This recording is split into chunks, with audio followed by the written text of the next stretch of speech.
inconvenience of it all. How much snow did you get down there? For the logbook. Down here, probably about 6 inches. Enough I had to go plow the driveway. But I'm Greylock down and bound tomorrow.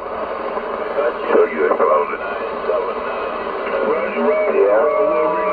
Greylock down and bound. Well, you talking? Oh, that sounds fun.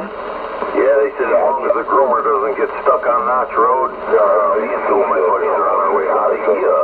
I was trying to get back on frequency. I had to tune off a little bit. I don't have a free counter on here. We need somebody that's on frequency so I can get there. Taking off in the morning. I'll be back by nighttime. I gotta go pick my boy Dennis up because his truck's down.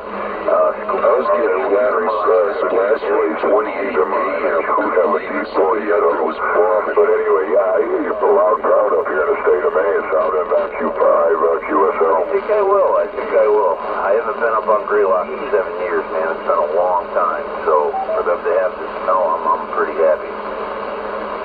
All right, thank you, brother. I appreciate it. Indianapolis, I mean, you must have gotten that snow that we're getting now. We're getting slammed right now. We're getting pummeled.